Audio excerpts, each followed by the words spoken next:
Good evening. Good evening. I want to thank you for being so humble and nice, considerate to come out here and listen to what I have to say. But what I have to say is mine. It was never mine. It's ours. I never believed that I would find myself in front of an audience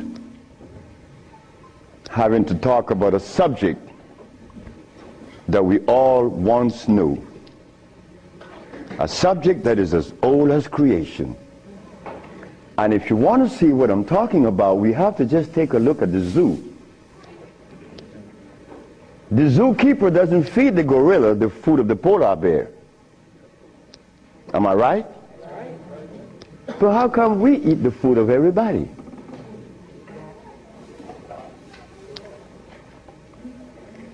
We'll begin this lecture by letting you know, first of all, I'm your brother. No more, no less than you. I can't be smarter than you. That's impossible. We have the same amount of brain cells.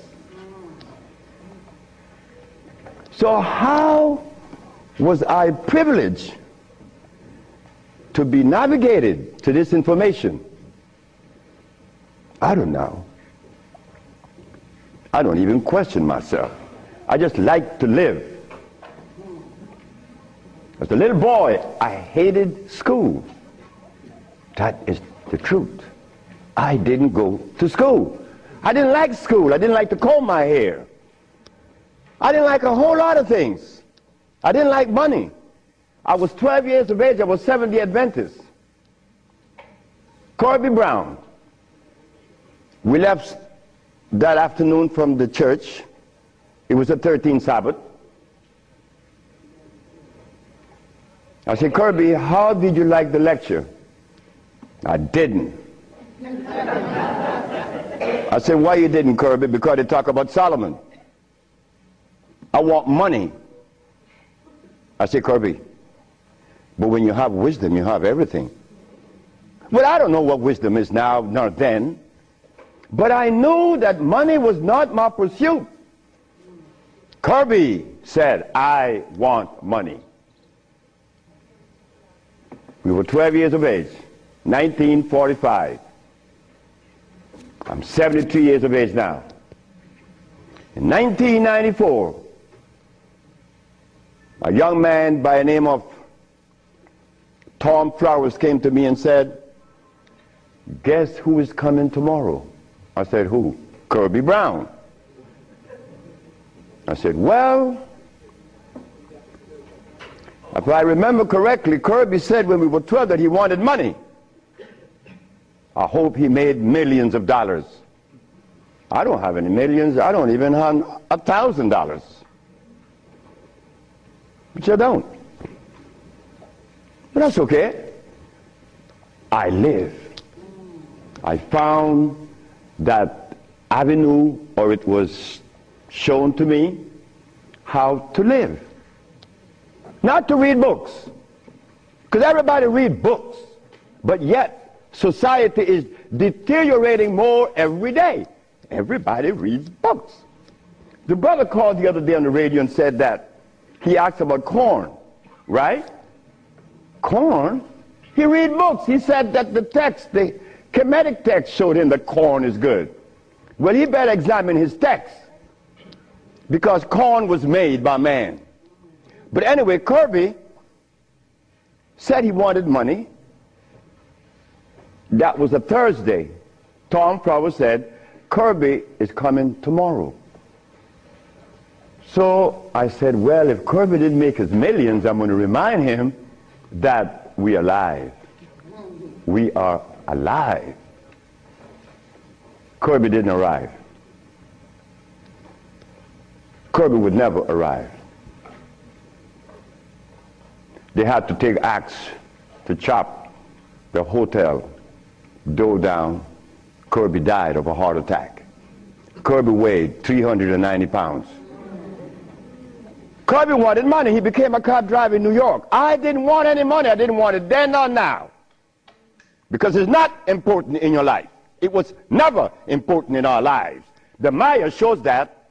The Maya built pyramids. The Maya lived for millions of years in the jungles of Central America. No money. The Africans? How long did we live in Africa without money? Since creation. Now they tell us we need money to fight AIDS. Brothers and sisters, we are at a deficit, a tremendous deficit, a deficit that if we do not pay attention, I'm glad I did. I'm glad I did, because I remain that obedient boy that just lost his mama 4 days ago.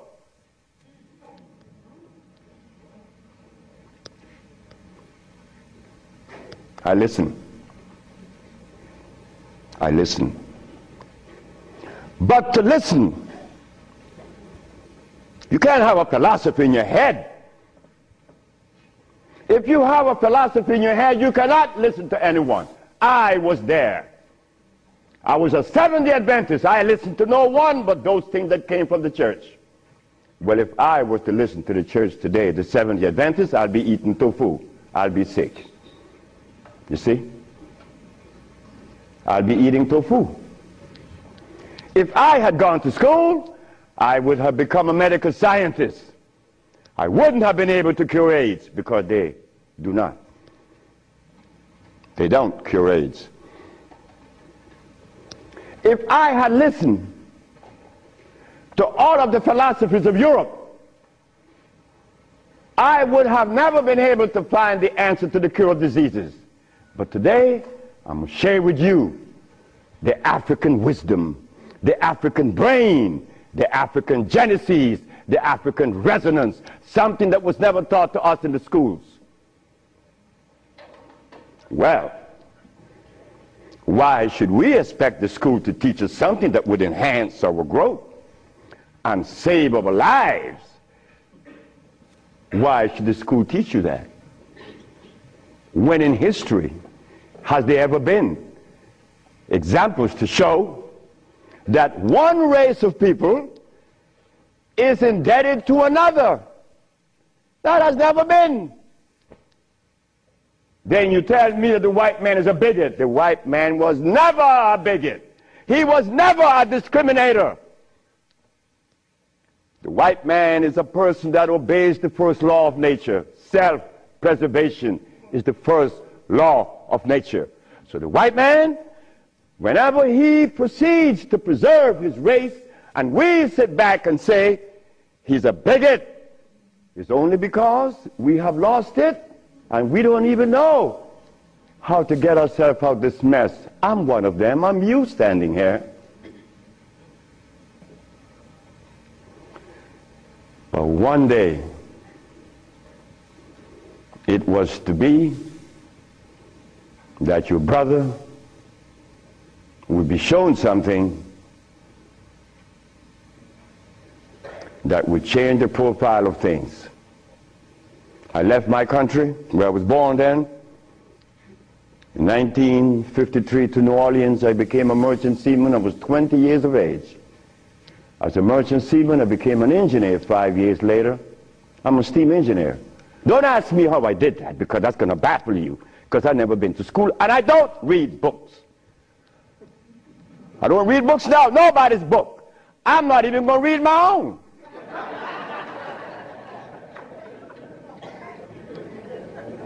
Because all the book readers come to me asking me, how did you cure AIDS? But that's like asking the gorilla, hey man, how come you keep yourself healthy without a hospital? How come you don't have any medicines? We'll begin. I became a merchant seaman right quick to take you through my life. Left Honduras without going to school, became a merchant seaman, became an engineer, worked for the County of Los Angeles as an engineer. While as an engineer, the County of Los Angeles something is to happen. Something is to change my life completely. First, it was a Mexican. The Mexican said to me, "You're dying." I said, "I know." "How do you know?" "Because I fell out going to the bathroom on Sunday afternoon, and I didn't reach the bathroom. I got up off the floor. Something must have happened between there and the bathroom." But I had gone to the neurologist, the endocrinologist, the jail practitioner in Russia, in England, in Germany, in France, United States. And they were people that knows what it is about. They had the great big books on medical science. But my asthma and my diabetes, my impotence was kicking. What happened to the books? They read books. All the physicians that treated this boy read books of all kinds. Nothing happened. I goes to Mexico, and the Mexican have a goat in his house. Every 5 words it was bad, bad. And I'm looking around. The Mexican said, "The goat bothering you?" I said, "No." "You're dying because you are disobedient."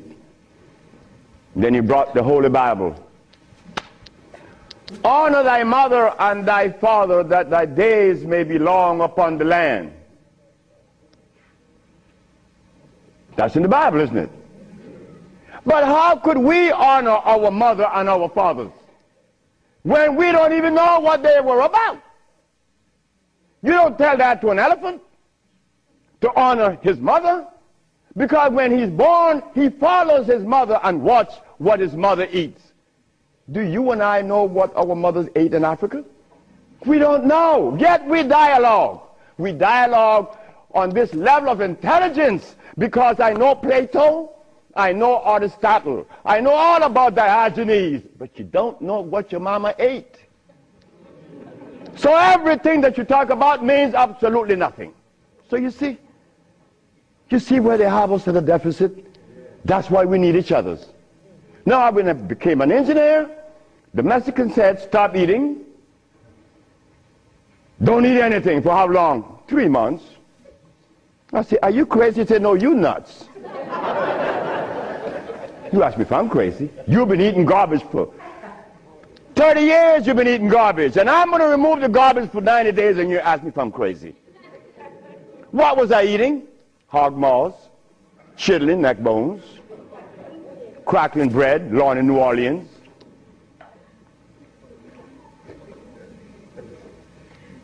Eggs, because the grown-ups told me when my penis wasn't getting hard, eat eggs, drink raw eggs. And I did, by the dozens. And nothing happened. The Mexican said, "Don't worry about it, don't eat." 90 days later, I was no longer impotent, no longer diabetic, no longer asthmatic, no longer with glasses on my eyes, and this stomach hair was 42.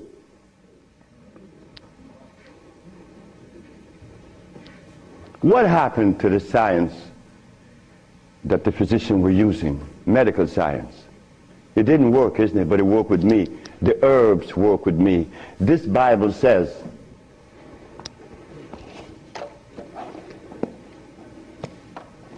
in the book of Revelation, it says 22 verse, and the first chapter, it talks about the herbs for medicine. Am I right? Well, ladies and gentlemen, what could have happened to us that when my brother, who's a preacher for 30 years, was sick, and instead of going to God's medicine, he went to the physician to get a chemical in his arm. My brother died 21 years ago. I'm not a preacher. I would never be a preacher. I told that to my mother. She wanted me to be the preacher. I said, no, no, no, no, no, no. That would be the last thing that I would consider. She said, "Why?" I said, "Because I want to live truth. Even if it kills me, I'm going to live truth." And truth is, the Bible says that the herbs are for the healing of the nations. But the preacher, when he gets sick, he go get a chemical. What is the message he's sending to God? Come on, just be fruitful. Let us be truthful today. If never again in our life, let us be that today. Why do we go to see the doctor to give us a chemical when the Bible says the herbs are for the healing? Why do we go? Well, you're going to soon find out. That's what affected me then and probably affecting me now to a great degree. More than I would ever realize. Because remember, I want to go to the blackboard.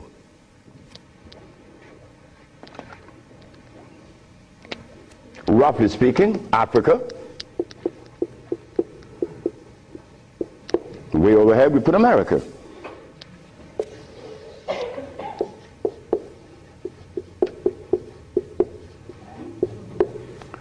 They are 4,500 miles.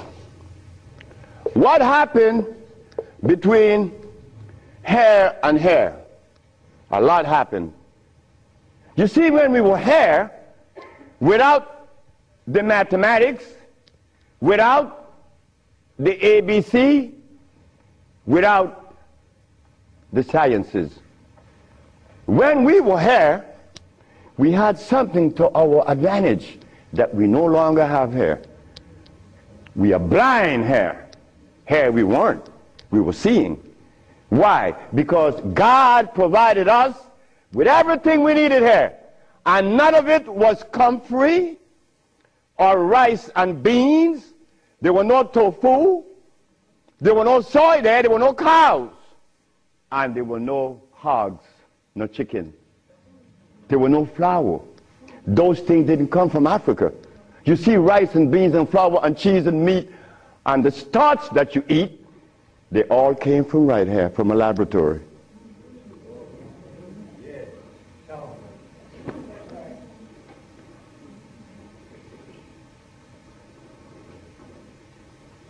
Now, for us to eat, you have to have in your big skull the understanding of biochemistry. But when we were here, we didn't have to know anything about biochemistry. Why? Because God doesn't make poisons. You see, God doesn't make carrots. Well, let me put it here. Stop the garbage. Anytime someone tells you that tofu is good for you, that someone that just gave that information to you has one eye open. But he's confident that when he tells you to eat carrots and you drink it, you have both closed. So a one-eye man is king where everybody's blind. But the one that recommends the tofu is only half seeing. He's blind. He got one eye open only. But he doesn't know it. Example. Before we get into the real lecture, pull this out. This is how people take privileges on us. They don't care about us. They bring us information that, oh God, that's why the rest of the world laugh at us. Because they know that we have both eyes closed. Here it is. Moringa. Moringa has 23 times the iron in spinach. Spinach has iron? No, because spinach, let me take my time because there's a whole lot of information. I don't want to jog it up. Anything that has a pH of 7 plus is alkali. Anything that has less, 5, 4, 3, 2, 1, is acid.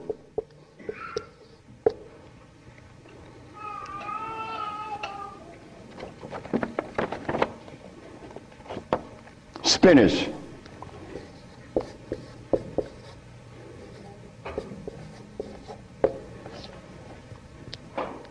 Acid. Why compare moringa with spinach? When spinach has a starch base, it has no iron.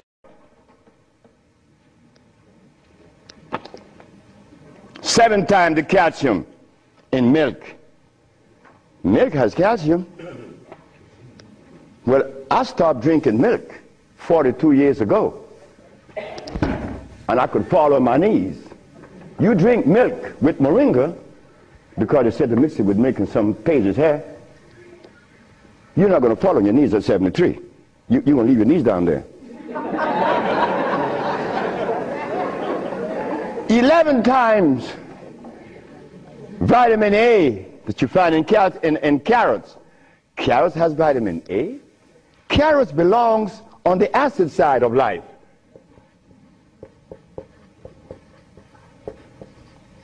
So right there, and they say it to mix with carrot juice. Why would they do that?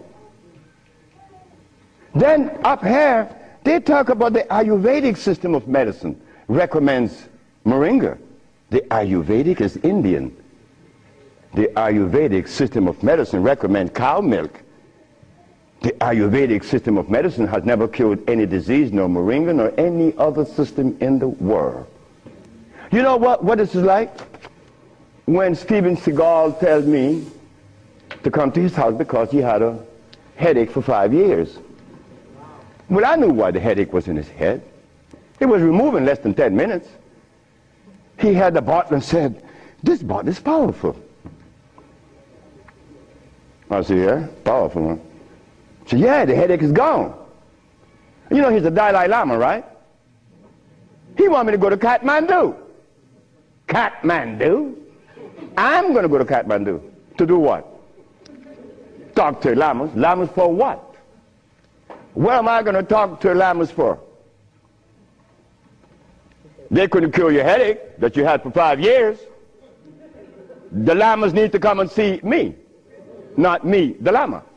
But since we were compromised, we left all our food in Africa. You and I don't even know what we ate in Africa. So don't even go there. But we have the opportunity because one of your brothers happened not to go to school and look outside of the paradigm of school and found something altogether different. And what did I find? That anything that God made is on the alkali side. Why? The molecular structure is complete. It was made by nature, not man. Anything that God made has no starch. That's another thing. Anything that nature makes has no starch. Anything that man made has to have starch, because starch is a binder. To titrate two unequal chemicals, you have to use a starch. Starch is not a food. Starch is a chemical.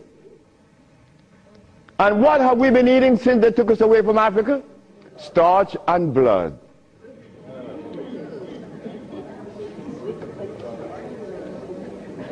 Starch and blood. We didn't eat blood in Africa. Gorilla doesn't eat blood. He eats leaves and berries. But gorillas are sane. They listen to each other, and they have a society well put together. Well, Sebi, when he became the engineer, and he found out that the pH value of things had a lot to do with healing and the properties that's to be used, I was happy. I used to run home. Guess what I found? I found that the herb that everybody's talking about is acid, and everybody's using it. What herb is that? Comfrey. She said, what? I said, yes, it's on the acid side. And so is rose hips, enchirecia. What about golden seal? That's right, golden seal was made. It's like the stick that you put in your mouth. They call what? What they call it? The chew stick. What they call it? Liquid stick. Everybody have liquid stick in the mouth, right? But liquid stick was made. It has 50 times more sugar than does sugar itself. It has glycerinic acid. You see, we didn't have to study biochemistry in Africa because everything we had there was on the alkali side, so we could eat anything. But when they brought us here,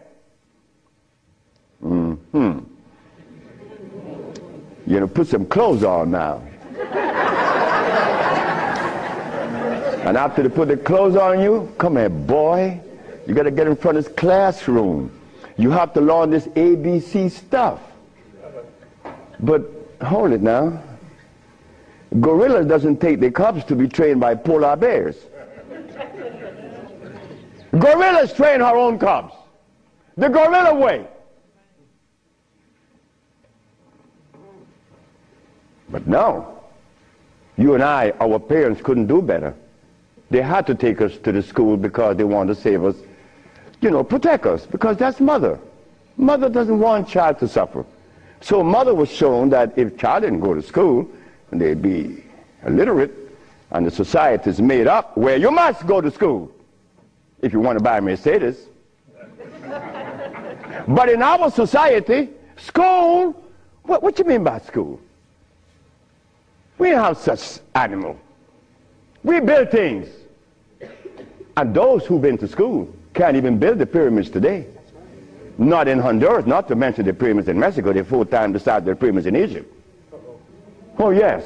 I know Ben joking and didn't talk about that. But that's okay. Because he need help like I need help. We all need help. So the school that we thought was going to be so equitable, so useful, has become a deterrent. Because those that have been to school doesn't cure anything. How did I learn and I didn't go to school? Easy. We baby-aged kids. We don't die. Right? We do it. I'm not wiser than you. I may be more mischievous than you. I know that because I do some mischievousness that you would not believe. But anyway, as an engineer, I went to work one night and I began to test herbs. And I begin to see that all the herbs that you guys are using are acid, every single last one of them, except for burdock, yellow dock. They're natural herbs. And the other one, which is the red clover, that's a natural herb. They're alkali. They're very good. So I begin by compounding herbs from all over the world. And lo and behold, a blind man was killed named Mr. Fredericks. Then the Japanese, Fred Takashita's wife was killed of endometriosis. She had a baby. She was never supposed to have a baby. It's a white lady from Utah. My boss brought his daughter and his brother with ulcers. They were cured. The boss came to me one afternoon and said, "So you're going to leave me?" I said, "Yep." He said, "You're going to leave me? On your resume, you said that you didn't go to school. And the only reason why I hired you is that I was curious to find out how could a man have an engineer license, never been to school. I wanted you to fail. But instead, you did something that is extraordinary. Are all black people like you?" I say, "Brett Howell," his name is Brett Howell. "Are all black people like me?" I say, "I'm the dumbest." "Yes, they're all like me and more powerful than me." "But how come they're not doing what you're doing? You killed the blind man. You killed my daughter of ulcers. Could they do that?" I said, "They could do it better than me. But why are they doing it? Because they're afraid of you. I'm not afraid of God. I'm not afraid of the devil. I'm not afraid of anything, especially you. Because I don't live in fear." So I say, "Brett Howell, the black man of America is afraid of you white people because you guys made him afraid of you. And you should not feel good about that. It's not about me hating white people, loving black or hating black. It's about understanding. Nobody's going to help us but us. Nobody in this world, whether white, black, Chinese, or Arab, could help us. it's impossible for them to help us. Why? Because they don't know us. They don't have our genetic predisposition. Look, as a Christian, I used to eat pork. Of course I eat pork, and I love it. But as a Muslim, I eat lamb, which is 10 times worse than pork.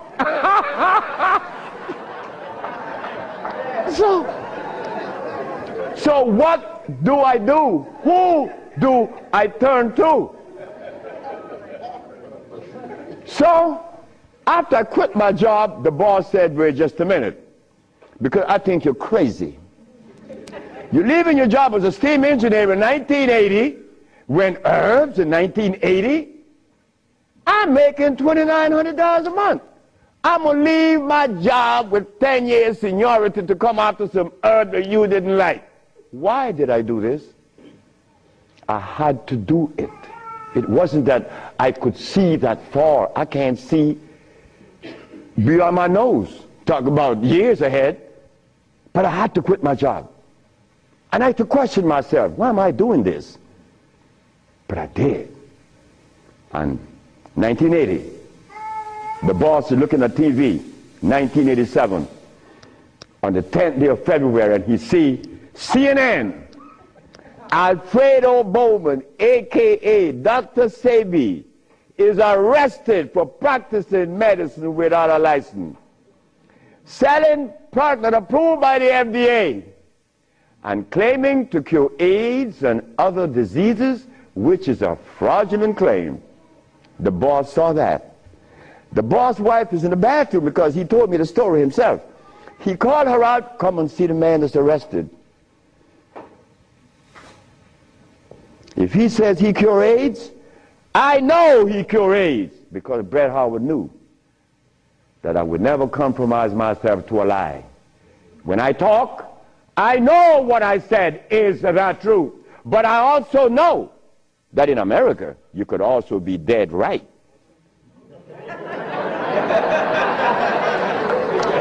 But it doesn't matter. It does not matter. I'm 73 already. They kill me tomorrow, it's all over with. I rather reach 73. My brother, who was a preacher, he only got to 50. But I stuck with you, the black woman. That was my success. You, the black woman. I always kept my eyes on you. Nobody else, not the maid, because I'm one. We don't do nothing. We can't do anything. We need you. Because it is you that held our hand. It is you that breastfed us. My mother breastfed me for only 4 years. But that was sufficient.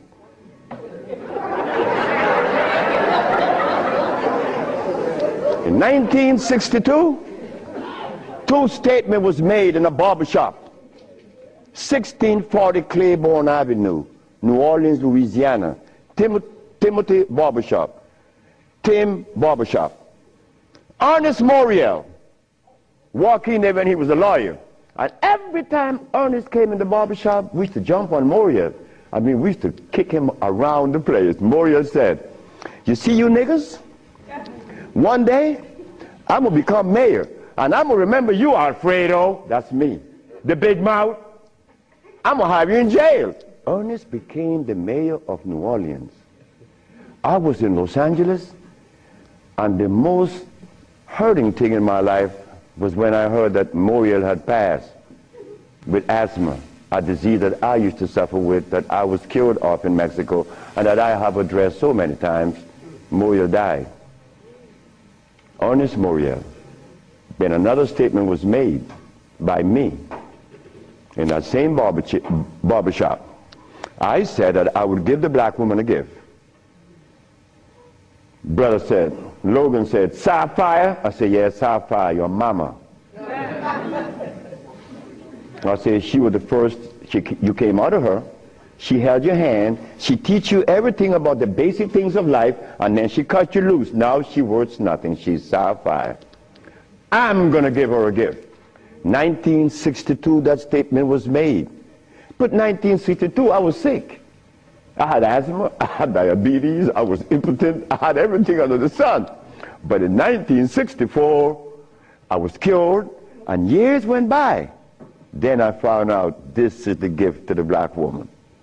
The healing that I found is in your hands now, black woman. Yes, it's in your hands. So in 1987, I was arrested. And while I was in jail, I was the happiest man in the world. Because when I was 40 years of age, I was going to work, and I passed by Miss Louise Wright's house on my right, and I made a statement: I'm going to help humanity. And here it is. 1987 is the showdown. I was arrested.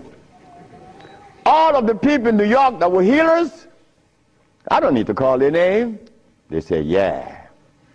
They got the big mouth. They were angry at me because I put an ad in the Village Voice and the Amsterdam News and the New York Post. AIDS has been cured by the USHA Research Institute. And we specialize in cures for leukemia, sickle cell, impotence, blindness, cancer, and others. Well, after all, I did it. Shouldn't I advertise it? You should be glad your brother's doing that. Because now you have a chance to share in the bounty, right? That's the way I felt. So I'm in jail and I'm wondering, how is the American Medical Association going to escape from this one? You see, in the past, herbalists, when they talk, shh, gotta be quiet. Gotta talk under the table, because the physician may get you. The FDA gonna get you. But we seem to forget the one basic thing. When they remove us from Africa, did they bring our food with us? Did they? Well, how could the FDA have such kind of power over us now? Come on now, just wake up to it. So I stood in jail thinking, how am I going to do this one? This is going to be a heavy number, but it's nice because I wanted this moment. I wasn't going to back down. What you mean, back down? I'm representing some black woman. I never had a father. I never had a man in my confines to tell me something. No, I never had a stepdaddy. I had a woman. And then another woman, my grandmother. My great-great-grandmother lived to 124. Her name was Elizabeth. And she lived 70 years without a man. My great-grandmother lived 112. She lived 68 years without a man. My grandmother died at 100. And she lived 50 years without a man.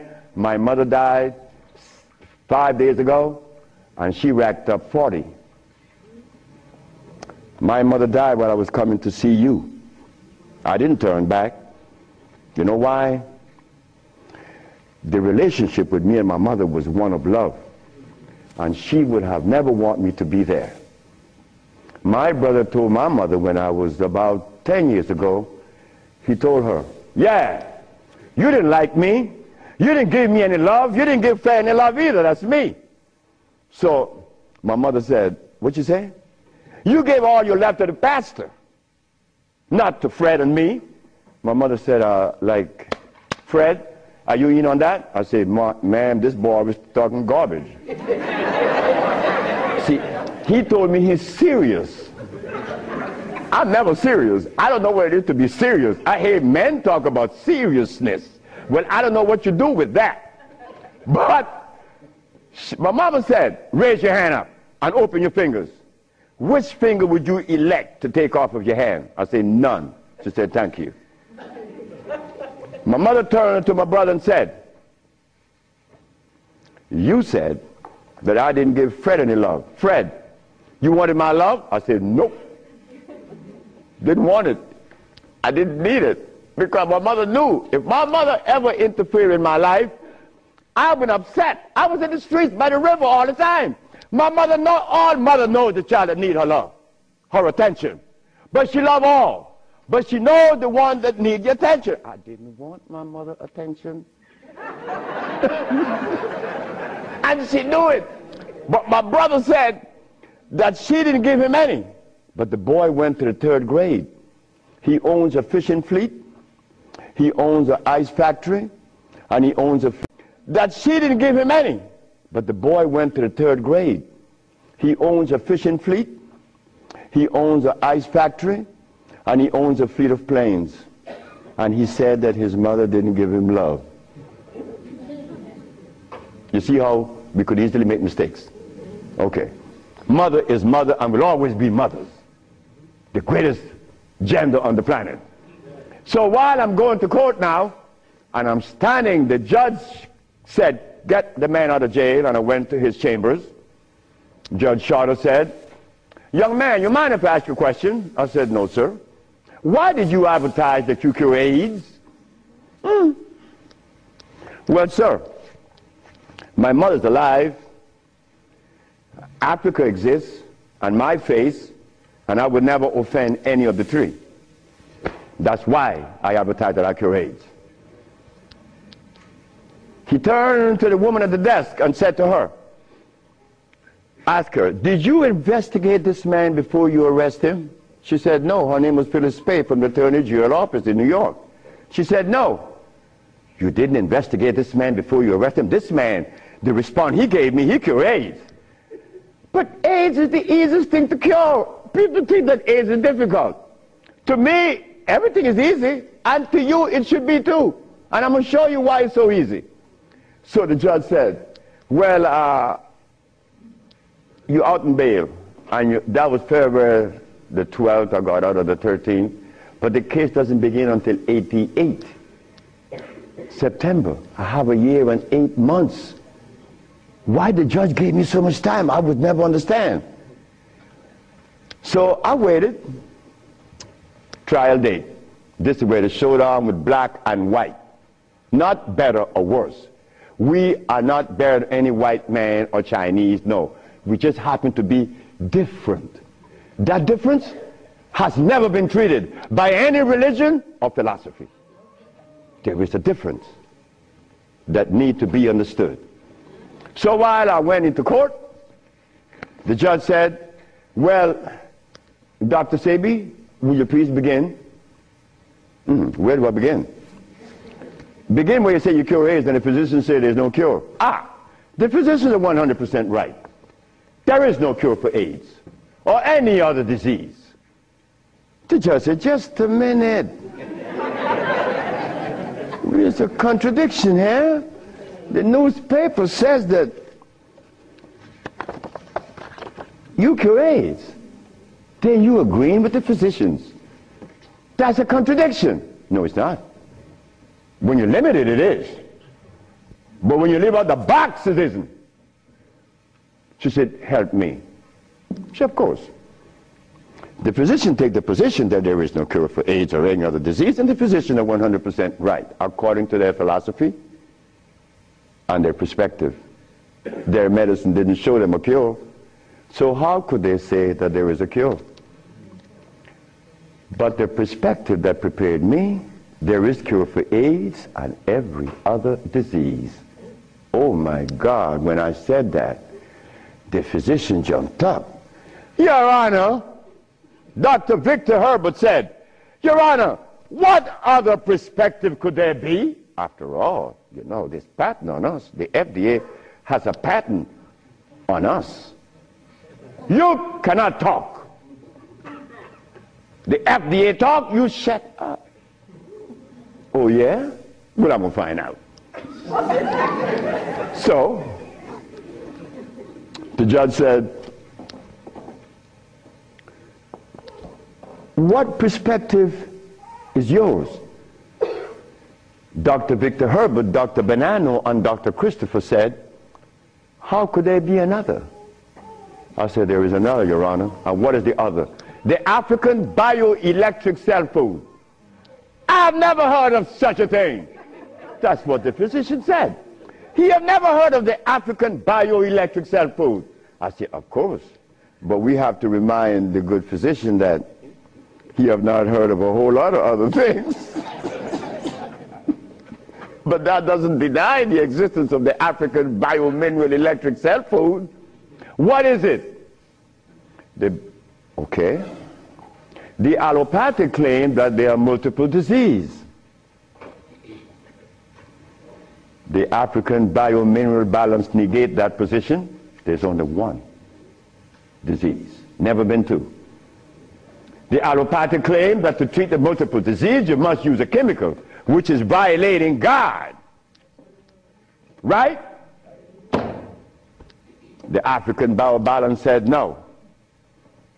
It's a nutritional approach, electric food. Your Honor, I told you that this man was insane and unscientific. He said there's only one disease, but there's only one. Remember, I'm the boy that didn't go to school. I'm going to break things down to the least common denominator.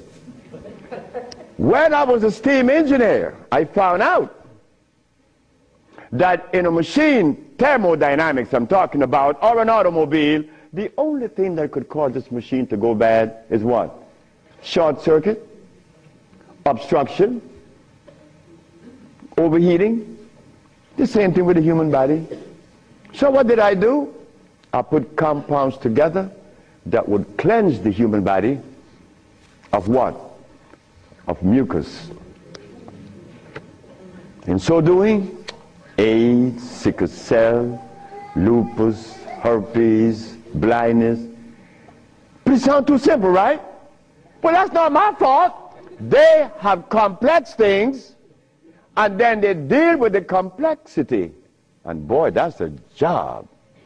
But with us, on our journey from Africa to America, it was easy because the slave master had a ship and brought us over.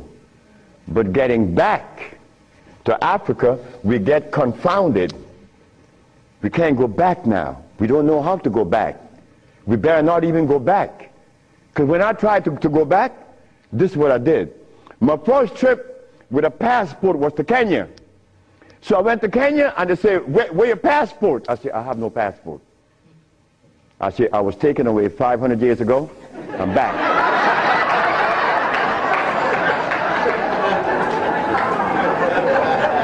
When I left, I didn't have any passport. So why are you asking for a passport now? Is a passport African? Put him one side. They put me one side and send me back out. But you think that was bad? That wasn't bad. Wait. May I have that? I go to Africa. I go with my wife and I said, well, boy, I'm happy. Girl, we're going to liberate Africa.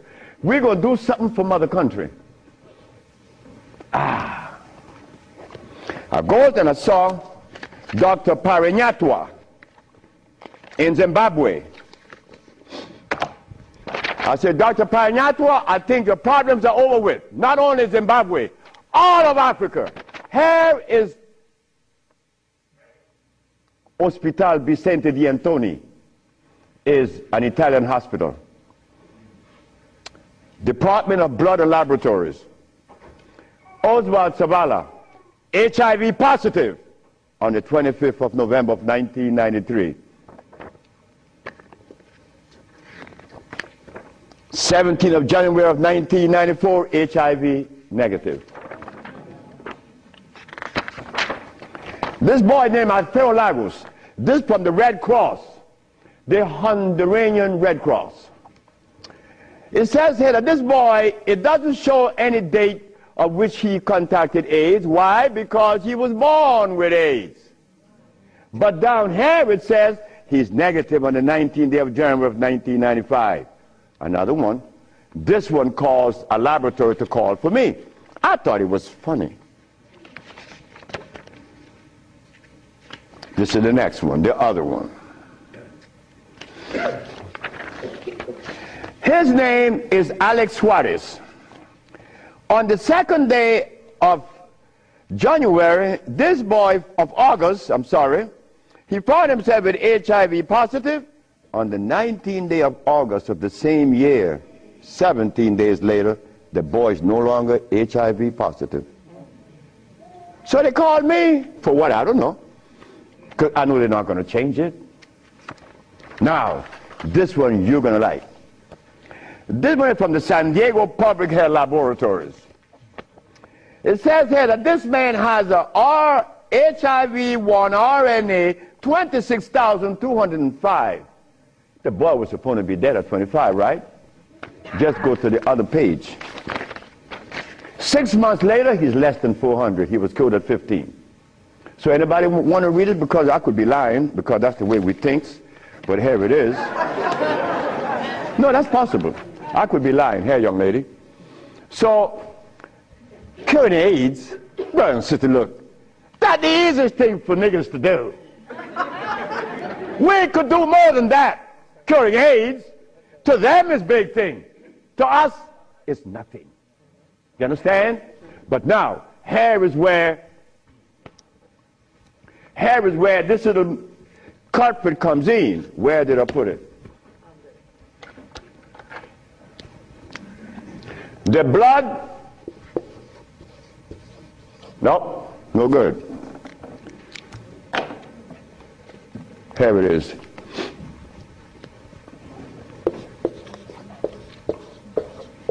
Blood and starch.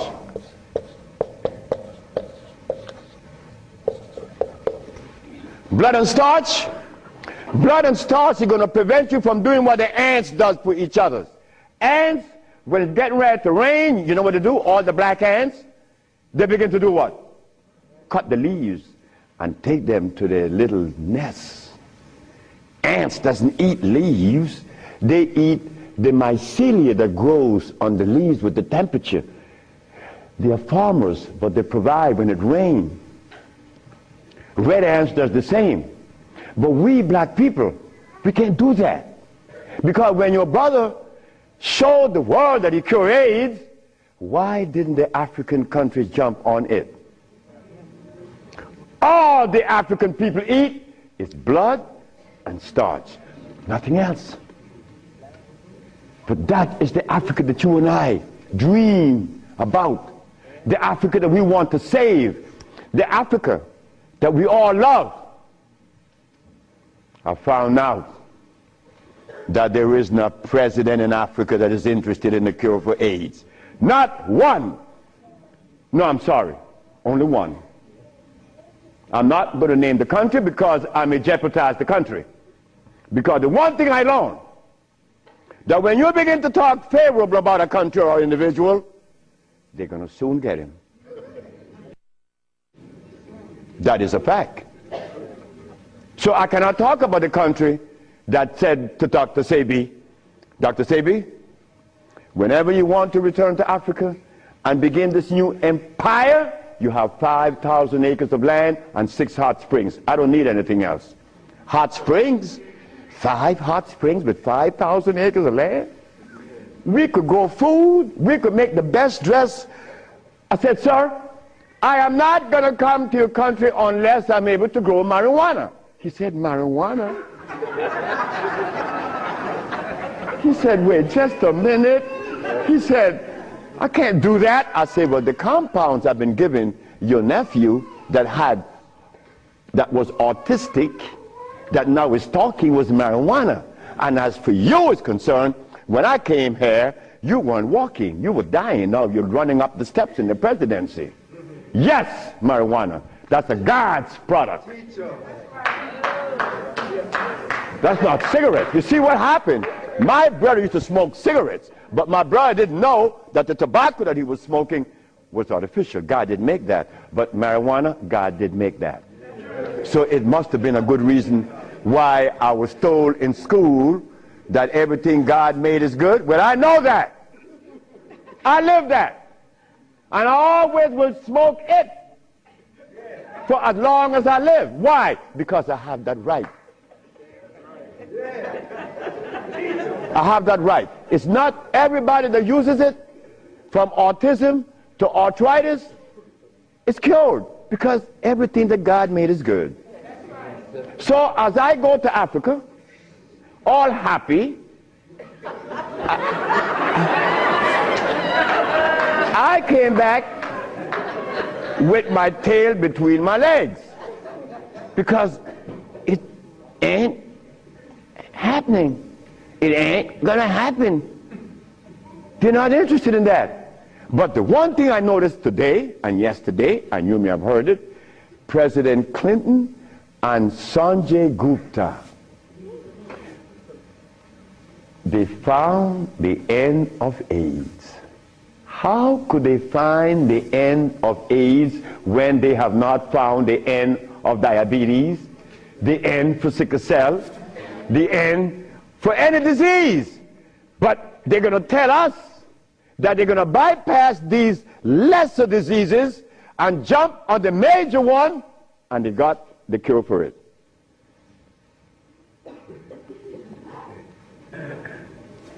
I got documents to substantiate that I cure AIDS, right? So what's up? What's up? Well, I'm going to show you what's up.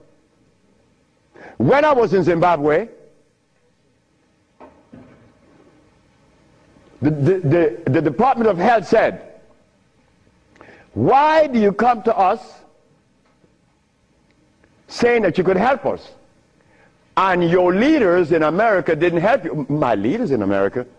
What do you mean by that? They mentioned Minister Farrakhan. I said, just a minute. I don't follow any man. I follow women. And I don't follow sick people. Because if I follow sick people, then I got to be sicker. I go to Brazil. They say, why don't you, if your leaders didn't help you, why should we? I say, my leaders, again, they brought these leaders in front of me.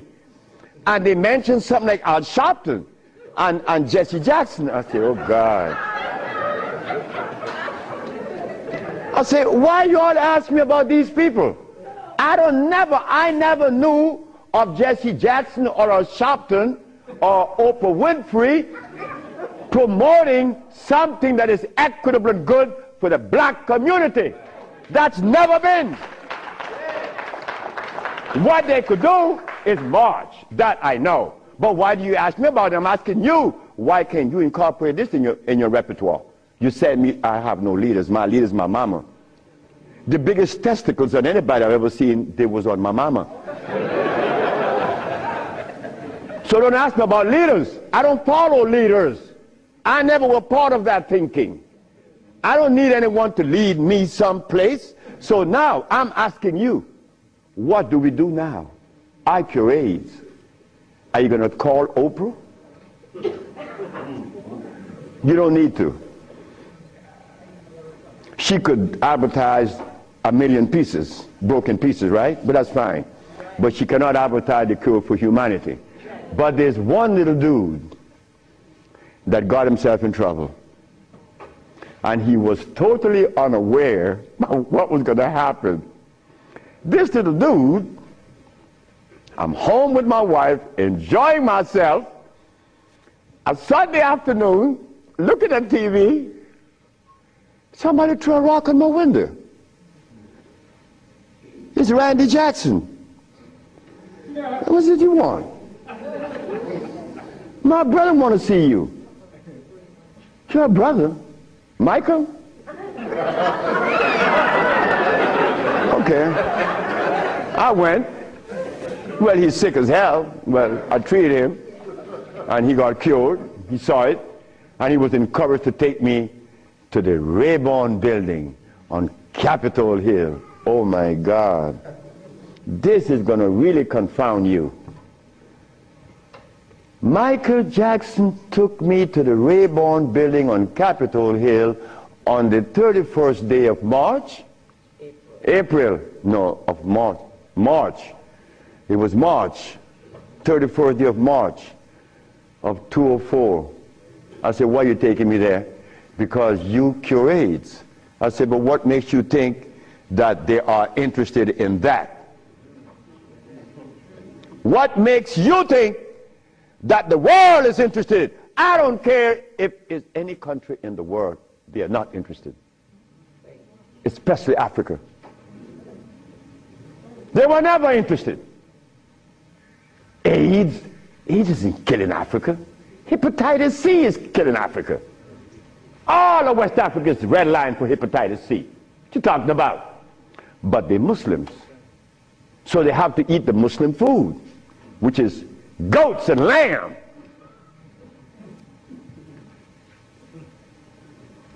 Go tell them that the Arabs pay food, which is goats and lamb.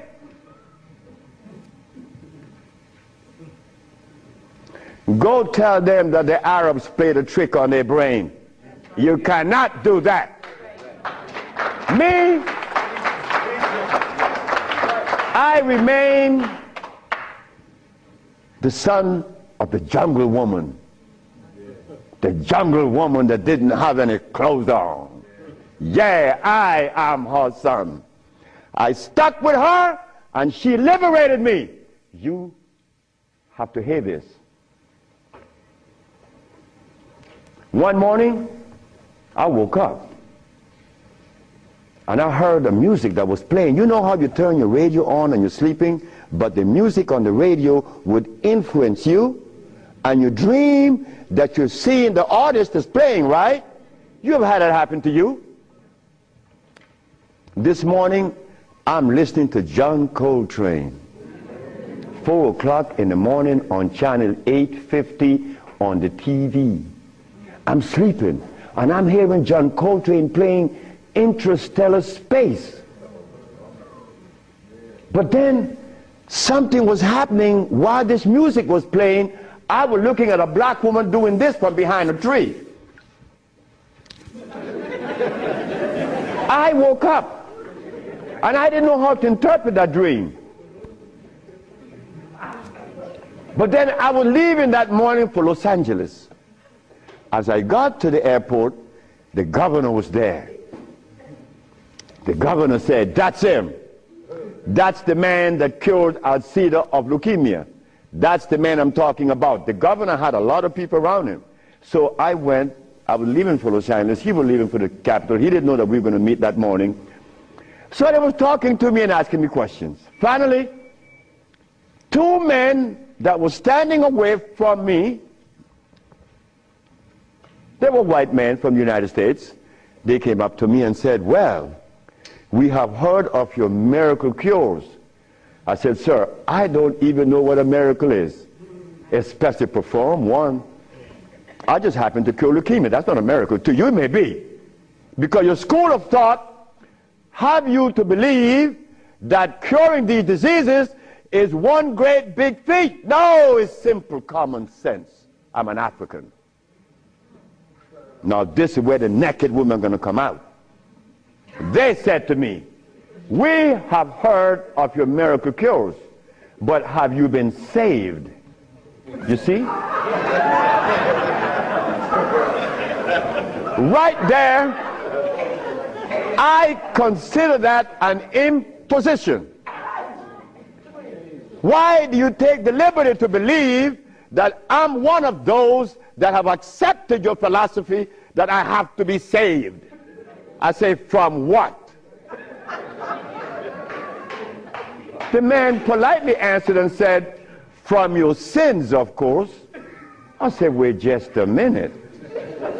I said, "You know, man, while you guys were standing over there, I said," and I looked at you both, and I said, "Two very intelligent young men. But now I have to question that." He said, "Why?" I said, "Well, because the color of my skin should have prevented you from asking me that question, have I been saved?" He said, "What does the color of your skin have to do with anything?" I say, "It has to do with everything. I am the son of a woman that was taken away from the forest of Africa. To begin with, she didn't have any clothes on. But she didn't have any alcohol. And she didn't have any prostitution. And she didn't have any supermarkets. And she didn't have a hospital. And she didn't need anything that God didn't make. And she didn't have any money. So all these things constitute sin. So my mother in the jungles was sinless. How did I become sinful?"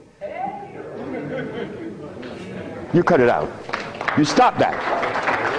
We have to begin to change our diet, because this diet here of blood and starch is all we eat. That is all we eat.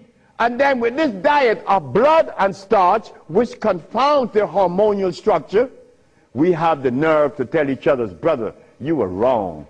I'm wrong? I mean, where did you get that from, I'm wrong? You've been eating blood and starch, and you're going to tell me I'm wrong. No. We got to stop it. Because the blood and starch is why I couldn't penetrate Africa. So, you forgot, right? I'm in the Rayborn building. Who is present? Sheila Jackson Lee from Texas, right? John Conyers, Illinois. Or Detroit? Jesse Jackson Jr. from the House of Appropriation. Our most beloved President Bush. No, we have to give him credit. And no African government ever given me the privilege to practice herbology. Bush did. Bush appropriated $5 billion to fight AIDS in Africa, right? And the African government didn't appropriate one dime. They didn't want their brother to do it for free. So Bush stands out way above there. Bush gave $5 billion, and Jesse Jackson Jr. is there. So when I go to the podium and I say, fellas, y'all don't have to look for the cure of AIDS anymore. Here it is. Jesse Jackson Jr. did this.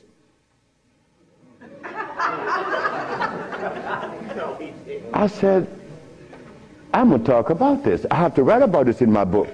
Because you, not me, but you and I believe in the leaders.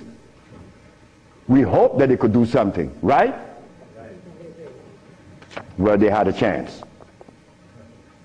So 17 African ambassadors, only one came to me from Mali.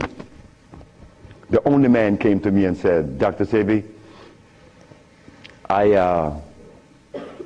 have to respect your position, and I appreciate your position.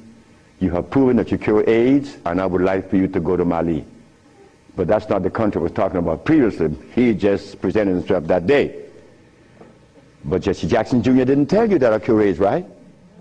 He didn't tell his daddy either, isn't it? And Miss Sheila Jackson Lee didn't talk about it, right? And so did John Conyers. So who gives a damn? You see? But that's good. That's good. We don't need leaders, isn't it? So we're going to do it.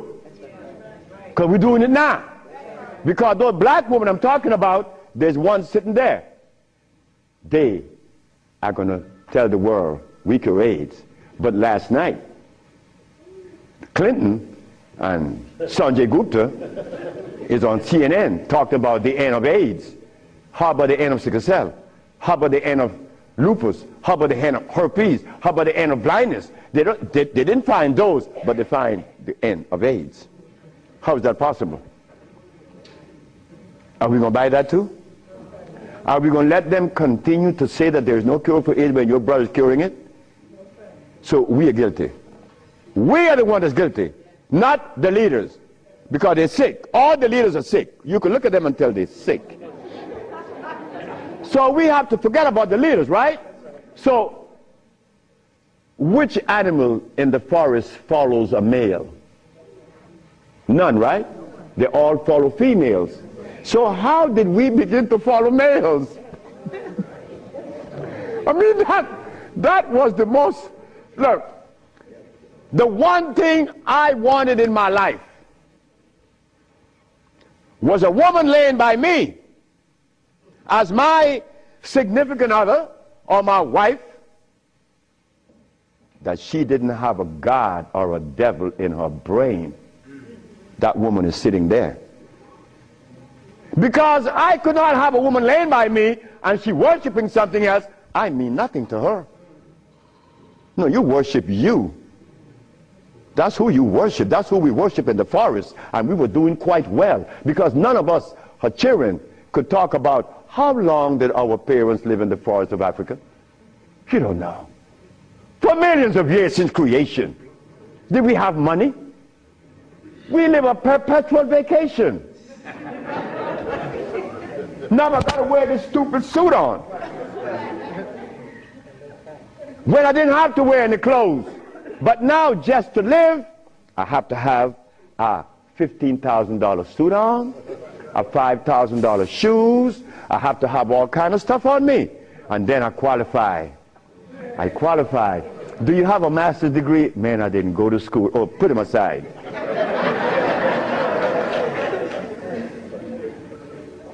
So in essence, there's no one on this planet that is interested in the cure for any disease. None of the leaders, none of those who are talking, they are not interested. It was simple. It was understanding that is alkalinity that cures, not acidity.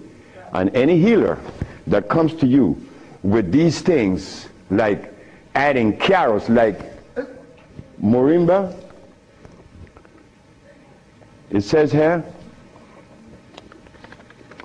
one of the things that I are careful with, it says here, if you add carrot juice with it, it's going to help you. But just a minute, carrot was made by some dude in Holland.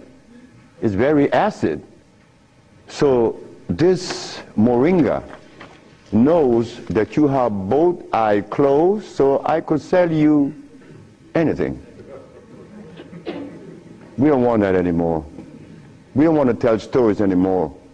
We don't want to protect the stories anymore. But you see what happened?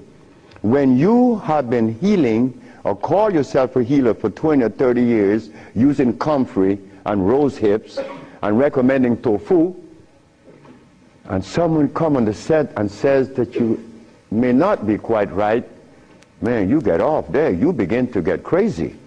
You begin to go crazy in that person because you have invested 30 years and people know you, and now you can't turn back and say, I was wrong. Well, I was wrong. And it was one little lady, 94 years of age, named Mrs. Holloman.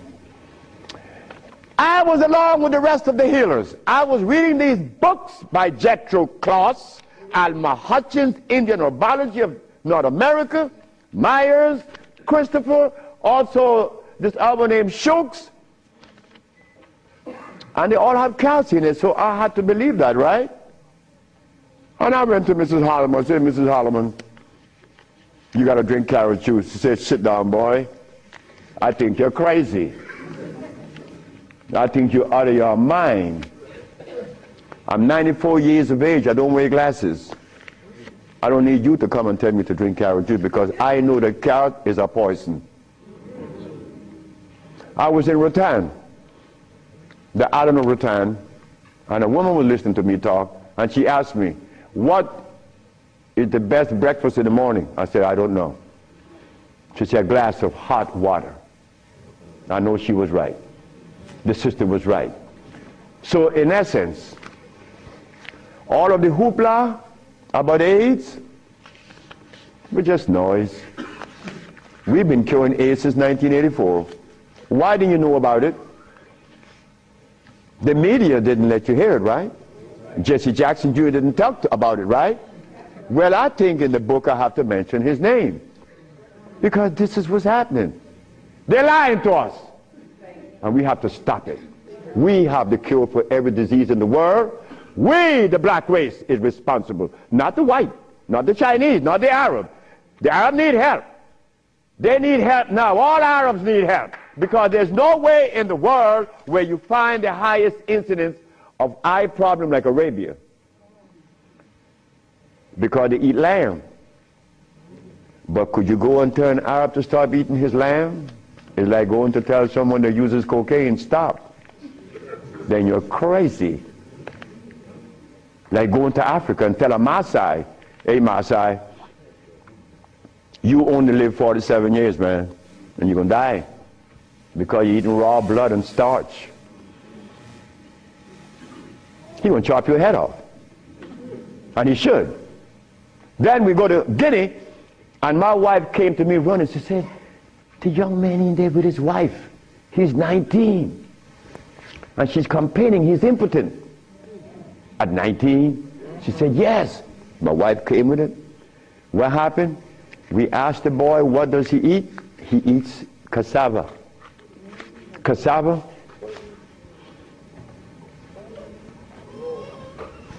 We say raw? Yes. Go to Guinea. It's a what? Cassava.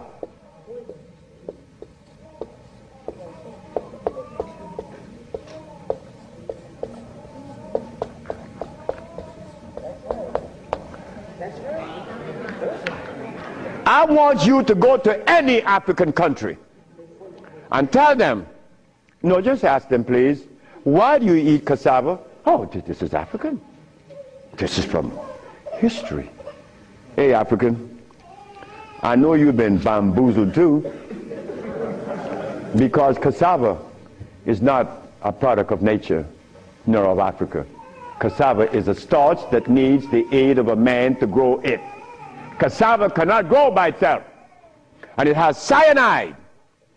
But the cyanide has already affected the brain. He cannot think for himself. It's like talking to a Haitian or a Brazilian. In fact, the only country that I have ever visited that have people dark like me, but nobody in Brazil is black. Brazil.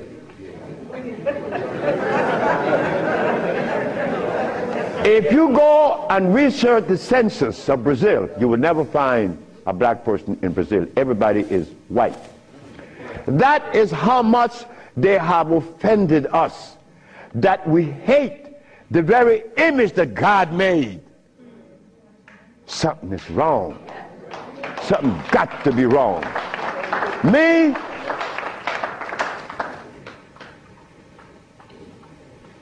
I was a very good Christian, and a very good Muslim, a very good Buddha.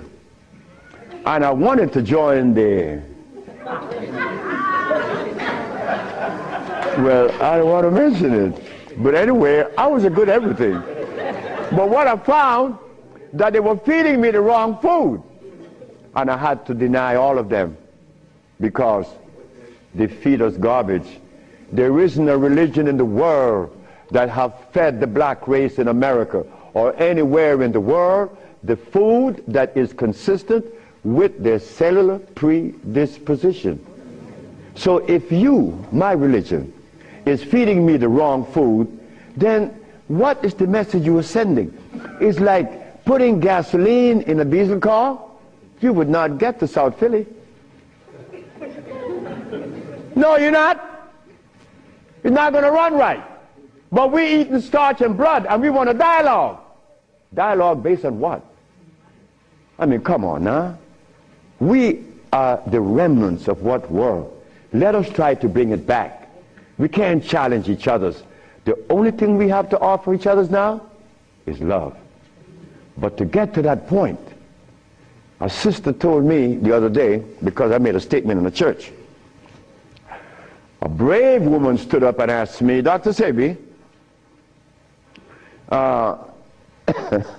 what have you learned from the entity that you are forwarding to us now? What have you learned from it? I learned to kiss everybody's butt. And I meant that. It came out that way in the church. Well, I had to give it that way, because that is the way it came to my brain. I kiss everybody's butt. It's easy. You see, it makes it easy. When you start kicking it, somebody's going to do something to you. And when you start kissing it, they reward you. So this sister came to me, and she was very smart. She said, do you literally? I said, drop your panties.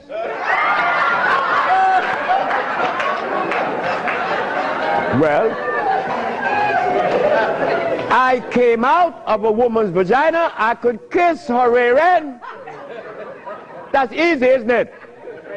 Is it easy?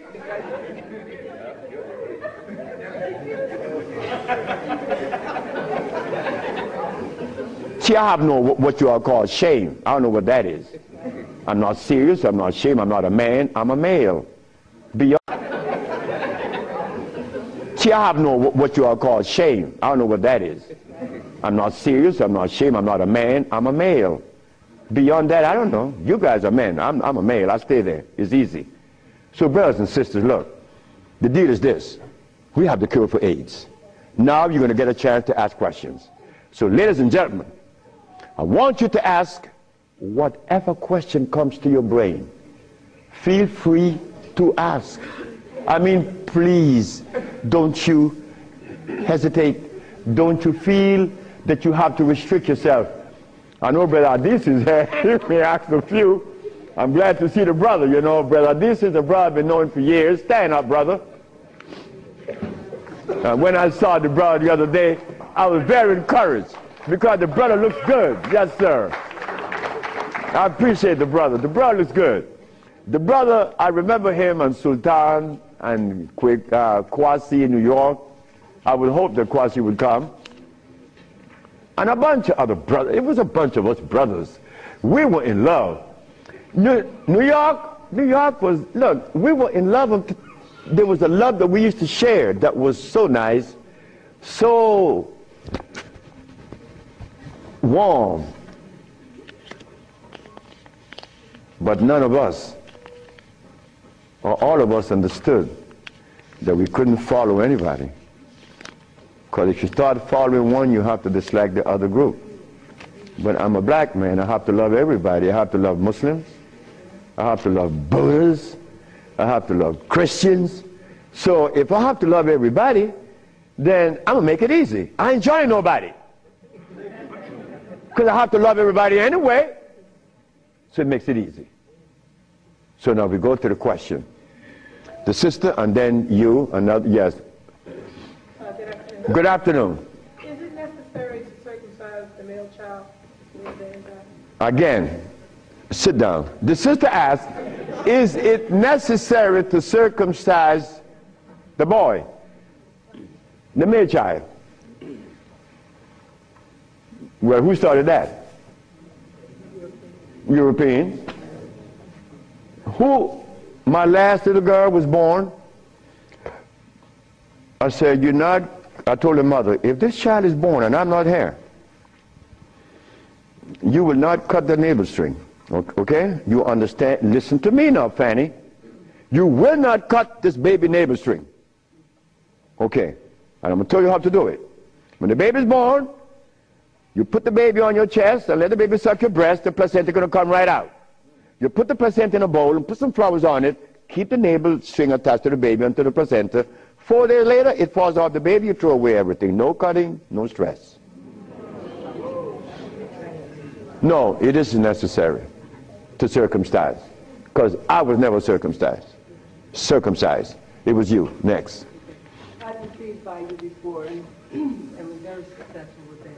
But I'm a backslider and I want to know, what is the cure for AIDS so I can get back on track? She said that I treated her before and that she was cured, but something happened. I don't know. She wanted to get back on track. And the next question about how do I cure AIDS? Well, I have a daughter now that's 21, and she's the key to beautiful things. She's the daughter of this woman. Her mother hated me, and with all rights. The woman was right. Oh God, she was right. I have 2 wives in the same house, and this woman is in love with me. Oh God, this nigga is crazy. He's a Solomon. Nigga, look, you are a jive, MF. Her mother cursed me out. She cursed me out, and I'm standing looking at Miss Margaret, and I could see the hurt in her eyes, because this woman is in love with this man that already have 2 wives in the same house. Boy, what do I do? And I find myself in this triangle here and don't know how I got in it. But years went by. No, she got a baby, she got pregnant, they kick her out of the house. But that's okay. She had the baby little girl, Zave. Zave grew up. Zave was 19. She cured her mother, her grandmother, of diabetes. The little girl that this woman didn't want to come into the world grew up to cure her of diabetes. Last month I got a notice from the mother that Zave just cured a woman in New York of AIDS. How do we cure AIDS? It's simple. We put the compounds together to address the mucous membrane, to cleanse the mucous membrane, to cleanse the bowels. Simultaneously, we went to the forest and found the herbs such as over here on the alkali side,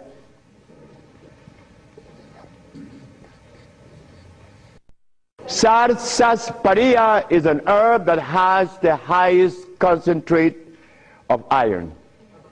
Fluorine, iron. Guaco, that is a plant that has, I thought I had a stick with me because I'm always chewing on it. This is guaco. Guaco is a plant that would definitely strengthen the immune system because it is iron again. But it has potassium iodide. No, potassium phosphate, not iodide. Iodide comes from the ocean. Kankansa, that's an African plant. Kankansa is an African plant.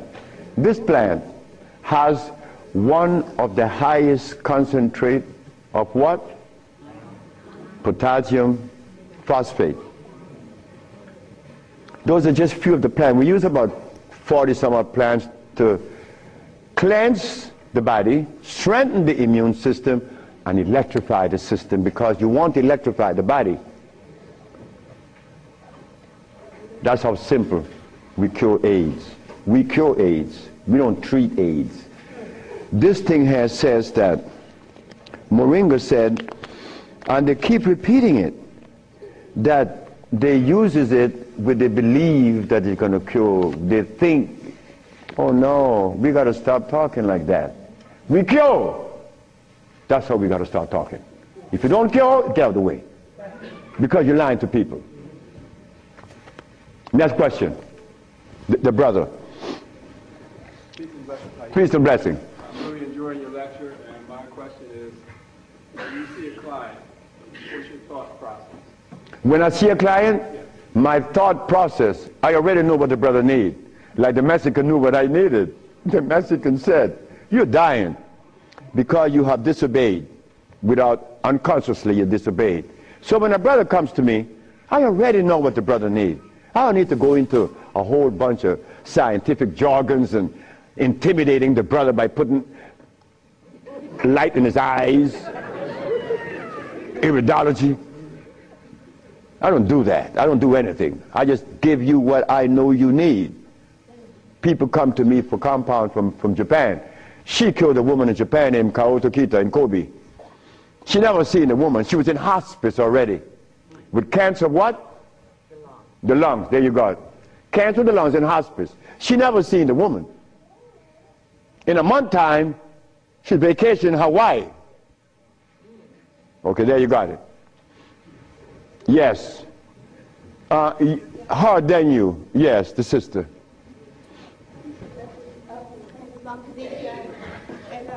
I have a sister who she was diagnosed with Alzheimer's, and she's been in my care for 2 years. I do have her on a fresh food diet, all organic foods, all raw foods, and I'm seeing a big improvement. But I feel as though she needs some other things. And what else can I do to help her? Alzheimer's. She has Alzheimer's, yes, sir. Okay, Alzheimer's. That's a brain problem, right? Remember what I said? There's only one disease? Okay. When you have mucus in the nasal passage, it is sinusitis. When you have mucus in the bronchial tubes, it's bronchitis. When you have mucus in the lungs, it's pneumonia. But now you have mucus where? For you to have Alzheimer's, where is the mucus? So we have to remove the mucus from out of the system, especially the brain, but then we have to feed the brain. That's where biochemistry comes into play. the brain. Like if the sister was suffering with rickets, that's bones, right? So we have to address calcium. If she had leukemia, it would be blood, that's iron. But now she has Alzheimer's. She has mucus in the brain, which prevents the brain from receiving what? Oxygen. Now, what is the brain composed of? Copper and carbon. That is what produces electricity. Copper and carbon. It's simple. Copper and carbon produces electricity. You go to an electrical plant, and all you're going to see is a big wheel turning, and it's copper. But against the wheel are these carbon brushes, and the friction of the carbon and the copper produces the resonance they call electricity. Electricity is not fire, it is vibration. But when you short circuit it, it's become fire. So yes, we do have, but she must go to Honduras. What is her age approximately? What? Oh, she's young. She's young. She's very young. She could go to Honduras, and it would be fast. Why Honduras? Like sister went to Honduras with her husband, Linda, Richie, and her husband. She will see the improvement in days. Like the woman went down with a goiter. Like the brother went down there with his stiff leg, and in 3 days he was running up the hill. And he could not believe it. Like, this is where a name comes to mind. And I want you all to remember this, because this is a woman that we all love and we all respect. A brother was taken to Honduras, to the village. You see, the thermal waters in the village has a pH of 8.9. One of the highest attainable pH in waters is found in Honduras and in Africa. Thermal waters, that is. The little boy named Shelby, he has AIDS. He has Kaposi sarcoma. All the black spots on his body. The boy went to the thermal bath 1 day, 2 days, 3 days, 4 days. The boy came out of the bathroom screaming. The black spots were gone. His mother and my wife Ma'a were very close friends. Ma'a told Malakia, take Shelby to Honduras. On the 4th day, he's doing good. How long is Shelby going to stay there? 1 month.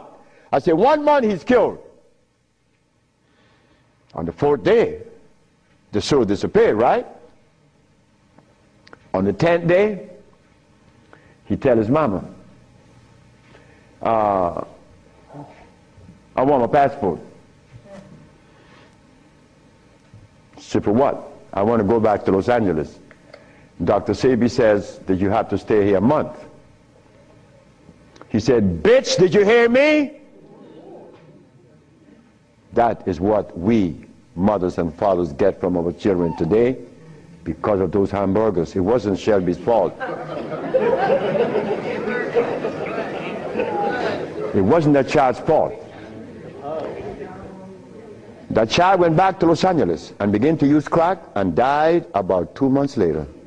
But Malakia is telling the sister that you all know very well about the incident. Present was Oprah Winfrey, and she said, she was telling the story to her aunt, which is Maya Angelou. Well, I'm nobody. I'm nobody anywhere in the world. I just happen to cure AIDS, but that means absolutely nothing. My son told me I messed up.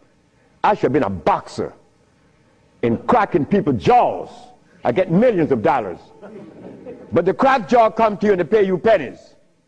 So you are nobody, daddy. In this world of today, curing AIDS or any disease means absolutely nothing. I am not a famous person. I'm insignificant.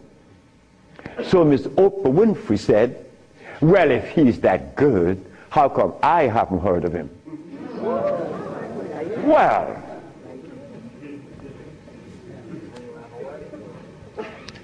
I'm not famous. Oprah Oprah. It's white. Oh.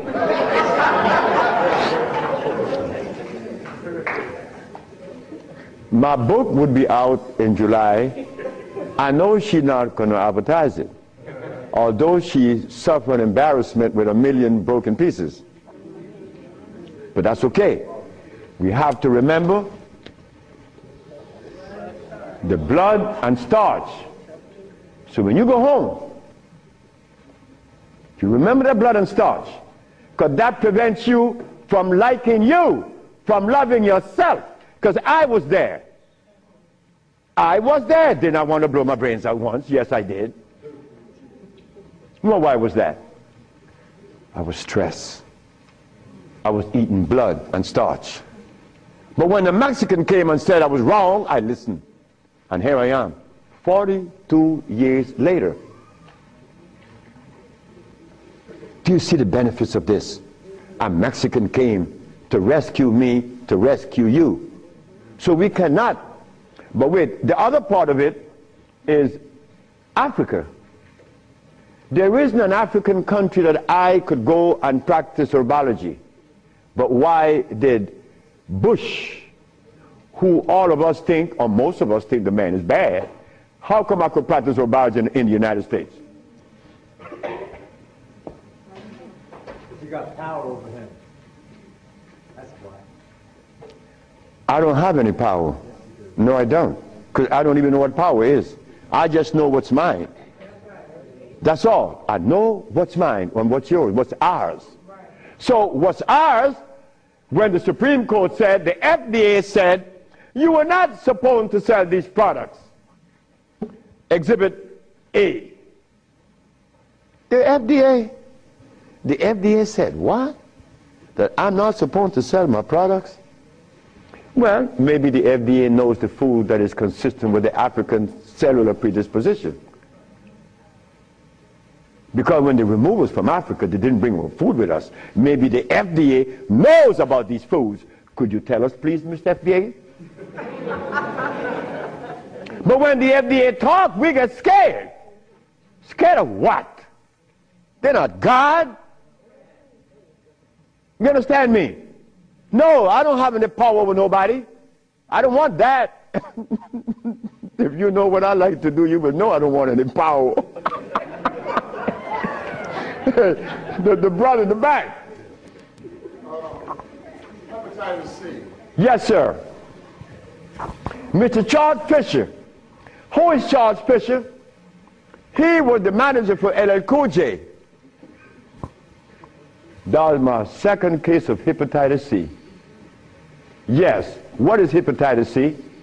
The liver has been stressed. Right. Beyond. Hepatitis C is nothing. Maria Elena from San Pedro had cancer of the liver. Her mother and her aunt bought the black dress to bury her. The doctor sent her home to die. Maria Elena's sister saw a newspaper with me in it. She said, hey, there's a nigger down there in Jutiapa that got a big mouth that says he could do a bunch of stuff. And she came. 2 years have gone by. Maria Elena is healthier than her sister. Yes. What is hepatitis C? It's when the liver has got so toxic and loaded with what? With poison. Blood and starch.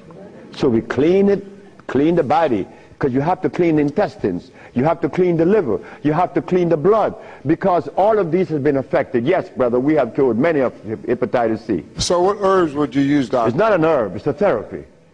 Therapy? It's a therapy that we have. Okay, I was sort of encouraged to, what's that, interferon. Interferon? Yeah, I was encouraged to be... Brother, interferon is something that's been on the set for 25 years, and I have been curing AIDS and sickle cell and lupus, herpes, blindness, and paralysis. Interferon doesn't do that. Interferon is a chemical that is derived from the penis of a brother. You know that, right? You know it. Yeah. That's not even right. Come on, the Bible says the Bible said the herbs are for the healing of the nation. The Bible isn't saying about chemicals. Right? Okay. So now, we could tell the world, yes, we object. Oh, one more thing. One more thing is very important. Many of you have insurance companies, right? Insurances. And on that sheet, it says that they do not honor anyone that isn't an accredited physician. Meaning that you are compelled to go to see a physician to give you his chemicals. But now, they are telling you that they're God. And that you have no other recourse. Well, let me tell you something. Yes, they have to honor us. Because we have the only compound in the world that is consistent with our cellular predisposition. Nobody else. Can you give us some foods that are alkaline? Food that are alkaline. We could begin with mushrooms. We could begin with mushrooms, quinoa, quinoa, quinoa, quinoa amaranth,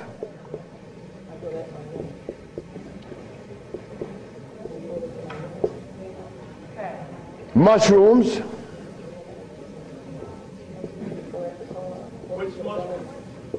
portobello, crimini, also oyster mushrooms. Many people are of the opinion that oyster mushrooms or mushrooms are fungus. What is a fungus? A fungus is something that grows on you and eats things up. Mushrooms are the product of mycelia. This is a network that nourishes. I have cured many diseases, psychological problems, with the Stropharia cubensis. So let me tell you something. Mushrooms are very good. They're high in potassium. Yes. And then the next, wait.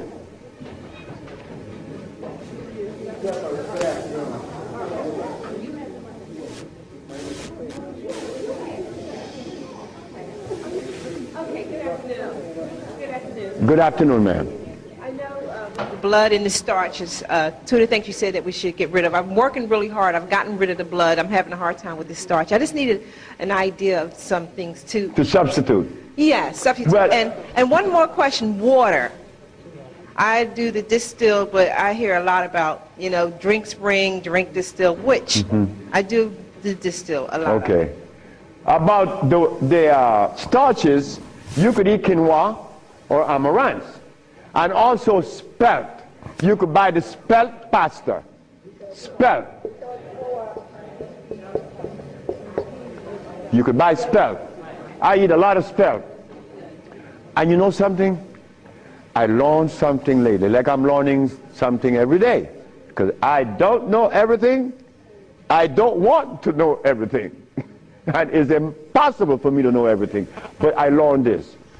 That when you combine spelt flour, quinoa, and amaranth together, just the pure powder, the flour, and you want to bake something, if you just add the almond milk and the sea salt and the other ingredients, such as you could add a little bit of what? Agave is good. That's very good. But now, if you want this flour to rise up and be fluffy, who said sea moss? You did. You cook the sea moss to a jelly, and you take about 2 tablespoons, and you put the cooked sea moss in the batter, along with the almond milk and the rest of the ingredient, and that stuff becomes fluffy. I said, this is a natural yeast. And someone hit me to that, which was Gary, right? Gary Ricketts worked with me for many years, and he still works with me. And he put that together. He made a waffle. Oh my God! I used to go to Gary's house in the morning just to eat his waffle. But his waffle was sweet because he used to put the maple syrup in it in the batter. And then he makes the waffle. You didn't have to put any maple syrup on it after that. It was delicious. And in the morning, okay, just let me go quick through all. Peace, Dr. Sebi. I wanted to know if you accepted practicums, internships. What's that? Internships, like practicums, to come and learn. Well, I came from Honduras, You come from Honduras? No, I want to practice. I want to know if I could have an internship.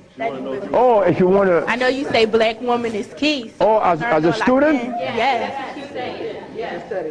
Well, that is what we're working on now, because the woman took over the whole thing. My daughters and the women that associated with them, and they would like many more sisters to join in, because I'm out of here. I want to go sit down by the river and smoke my dope. Well, can I get your information? What's that? Can I get your information? So wait, the sisters, give her your number, because she's the one that's in charge of that, and I'm quite sure that she's going to consider you. Okay. Wait, the brother is deciding. Hi. Thank you so much. Thank you for coming. Yes. My name is Justine, and what I want to know is, how do you get rid of fear? How to get rid of fear? Yes, fear. Ha ha! There ain't a nigga in the world as scared as me. And you want me to tell you how to get rid of fear. But you know something about fear? Fear.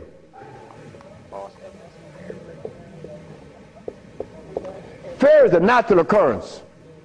You don't get rid of fear. You understand fear.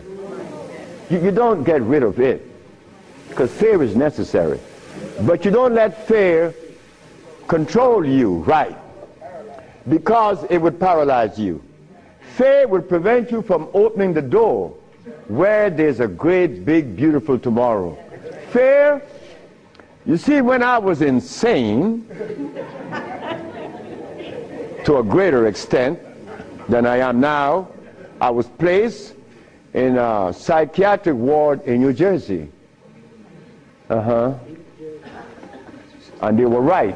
But what they didn't know, that I was aware that I was sick. I was also aware that I would not take any of anything that they gave me in that hospital. But there was a man that, you know the swinging doors, right? A swinging door is a door that opens both ways, and you're going to swing it. And every time he came to his door to go inside his room, he used to stand there.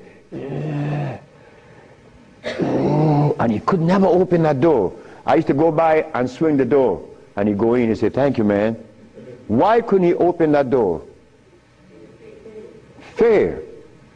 But once you open the door and you see this great big thing, fear is gone. A bright tomorrow, hey, I'm no longer in fear. But then comes another one that's going to trick you.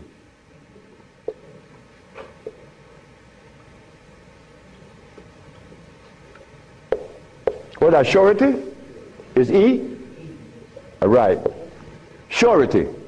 Surety make you do this. Yeah, I'm bad now, but there could be a quicksand there, and you're gone. So you learn that when you conquer fear, then you walk, but you test carefully. And if you conquer surety, then you go into the other one. And this one I'm going to really trick you. Power. Power gives you a freedom to execute, but not to violate. Because if you violate, even though you're in power, they will kill you. They did that to Nicolae Ceausescu, right? In Czechoslovakia. Because Nicolae Ceausescu wanted everyone to stop eating meat. Because he knew. But you don't change people overnight. They killed the man. Because he imposed some other laws on them that were cruel. He used to kill them too. So power has to be understood, not to be misused. Then if you survive power, then you get the last one that's going to get you.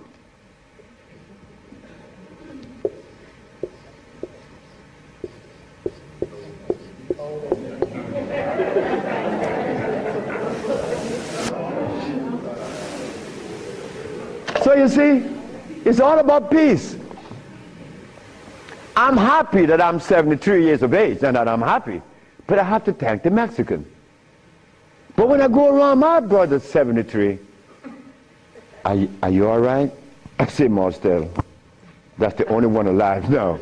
My age. I say, you asking me if I'm all right? No, man, I'm not all right. He's coughing. He got these back pains and stuff. And I say, you could do better than that, because you're only 72. I'm a year older than him. But he can't see beyond where he's at.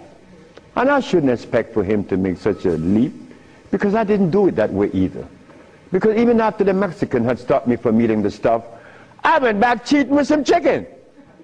And one day I went by Brother Bill Stenner's, the Golden Bird. You all know the Golden Bird in LA, right?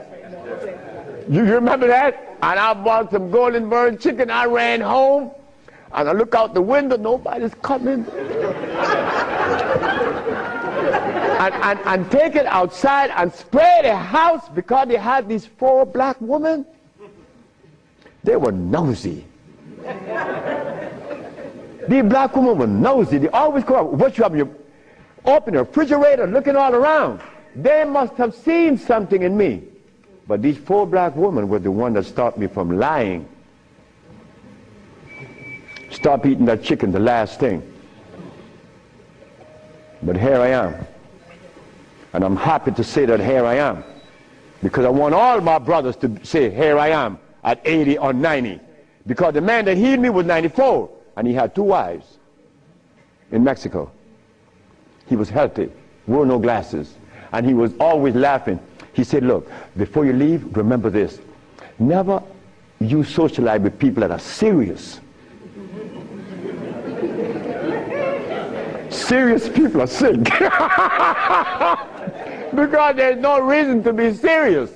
Because I cure AIDS and diabetes, I've proven that. And I'm not serious. I'm your brother. I want to play with you. I play with my wife all the time. I don't have no time to this other stuff. If this other stuff comes in, then something is wrong. Next question. Hi, Dr. Sebi. My question is, as a woman, how do you cure high blood pressure and rapid hair loss? High blood pressure and what? Rapid hair loss. Rapid hair loss? Hair. Or hair? Hair loss. High blood pressure.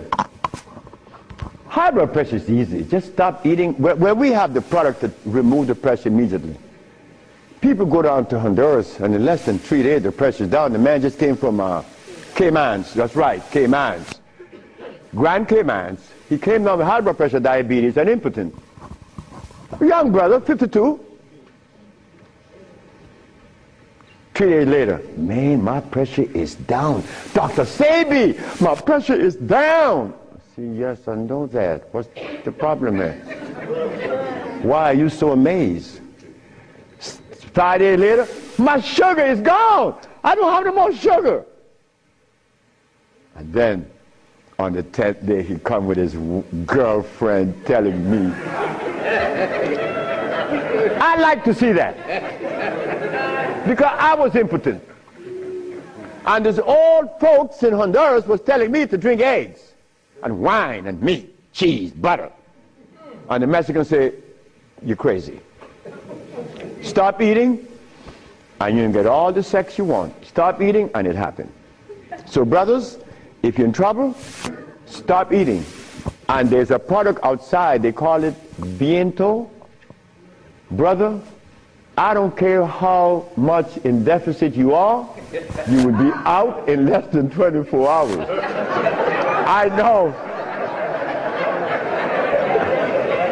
I have to be abreast with that because my wife is 20 years younger than me.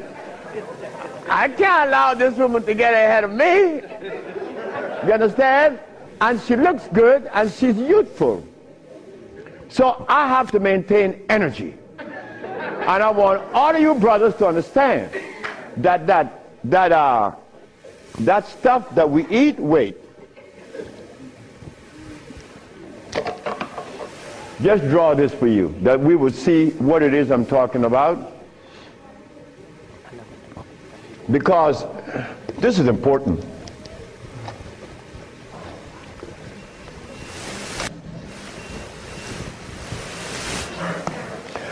I recorded a man from the age of 15. I saw his life because I was a curious boy. Remember, I'm the boy that didn't go to school. So I was looking at things that the schoolboy wasn't looking at or seeing. This man named Brindley, he was in his 20s. I was 21, he was 25, 4 years older than me. And he was the dude, a woman's man. But when I was in my 40s and I went back to Honduras, Brindley was 46, I was 41. And Brindley was like, yeah, man. Yeah. Yeah. His wife gone. She's a seamstress. She's gone a long time. But when he was young, he had every woman in the world. I said, Brindley, what happened? Man, you know, I'm old now. I said, hey, nigga, you're 46. I'm 41. There again, what is old? What is old? Old is when you get to my age. 73, nigga, you old. Sure, I'm old. If I had a big belly on me and I wore these glasses and I was hooked up to a machine, and no woman wants an old sick man beside her. So brothers, look, stop eating blood. Because when you get to my age, you want to be healthy. You want to be playing with her, right? Sure you do. Why not?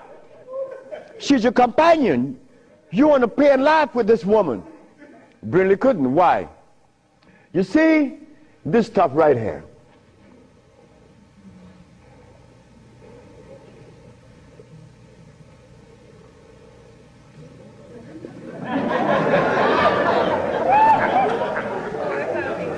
This is what a man plays his manhoodness with. His penis. Yeah, I'm a man. But in here,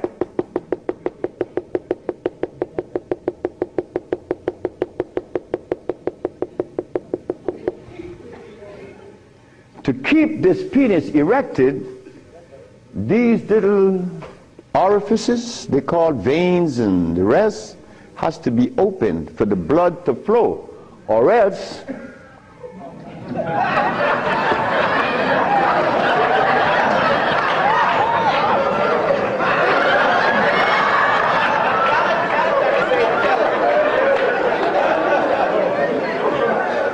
you think I can't talk about it? I was 30 years of age. That was happening to me. And the last person that saw that was a woman named Audrey Williams. She said, what's wrong with you? I said, I don't know. She said, you're sick. You better see a doctor because you're too young. You're 30 years of age. And I did. And it happened. But I had to stop eating. On the 1st, 2nd, 3rd, 4th, 5th, 6th, 7th day, I was happy. On the 8th, 9th, 10th, 11th, 12th, 13th, 14th, I was going and holding on to the bathroom. Everything was spinning around. Why? Because all of the mucus that was leaving my brain, my eyes was very foggy. I couldn't see. I was already wearing glasses, but now it's worse. But on the 17th, 18th, 19th, on the 17th day I woke up, I was looking at the ceiling, and I remember feeling so calm. A feeling that I had not experienced in many, many, many years. I was calm. On the 27th day, I didn't hear the wheezing in my chest from the asthma. My diabetes, I couldn't find glucose in my sugar. But on the 57th day of fasting, of not eating anything, I had an erection. Why? Why? Aha! They drain out. It drained out because I was taking these herbs and drinking water. Taking these herbs and juice and drinking water. And the body got a chance to do what? cleanse itself. You see, it's easy. It's easy to bring back that happiness that we could love, that we could share,